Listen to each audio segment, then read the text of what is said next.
যেসব টিম আছেন, প্রশাসনের যেসব ফোর্স আছে, প্রত্যেকটা ফোর্সকে কাজে লাগানো ছিল আমাদের ইন্টারিম গভর্নমেন্টের মৌলিক দায়িত্ব।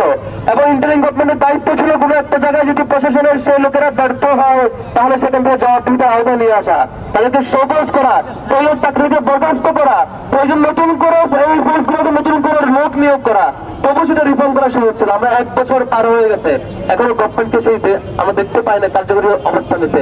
যে ফেসিবাদী আমলে যে পুলিশ, যে প্রশাসন, যে অন্যান্য আইন শৃঙ্খলা বাহিনী আমাদের উপর সওয়ার হয়ে সেই ক্রসফায়ার হামলা আক্রমণ করেছিল, সেই বাহিনীর একটা বড় অংশ এখনো তো সেই বাহিনীতে রয়ে গেছে। সেখানে রিফর্ম করার যেটা কথা ছিল, আমরা দাবি জানিয়েছিলাম, সেটি তারা আমলে নেননি।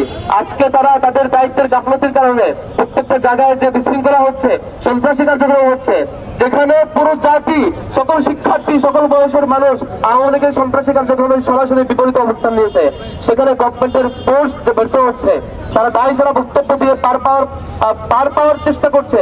আমরা ইন্টারিম গভর্নমেন্টকে অনুরোধ করবো, বাংলাদেশের যেখানে যে স্পটে এই ধরনের কোন ধরনের কাজ ঘটবে, কোন ধরনের অগ্নিসংযোগ ঘটবে, ব্যর্থতা ঘটবে, সেখানেই সেই প্রশাসনকে আইনের আওতায় নিয়ে আসুন, তাদেরকেই সেই ব্যর্থতার কারণে জবাবদিহিতার মুখোমুখি নিয়ে আসুন। আর নয়তো এটাকে রিফর্ম করা যাবে না, আর নয়তো এটাকে আমরা শৃঙ্খলায় আনতে পারবো না। আজকে শিক্ষার্থীরা, আজকে এই হাসিনার রায় উপলক্ষে যেটা উৎসব হওয়ার কথা ছিল, যেখানে শিক্ষার্থীরা সবাই একসাথে আমেজপূর্ণ পরিবেশিত থাকার কথা ছিল, সেখানে প্রশাসনের ব্যর্থতার কারণে, প্রশাসনের নিশ্চুপ ভূমিকার কারণে, প্রশাসনের সন্দেহজনক ভূমিকার কারণে আজকে শিক্ষার্থীদেরকে মাঠে নামতে হচ্ছে। এটা খুবই দুঃখজনক।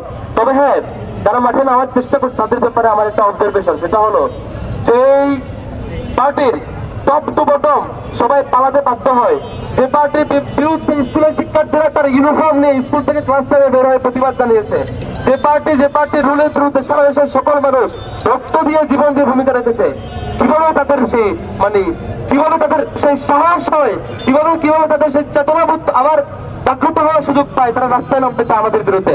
আমরা বেঁচে থাকতে সেটা হইতে দেব না।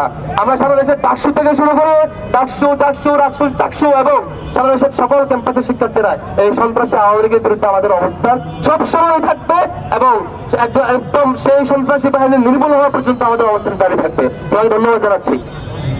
ধন্যবাদ।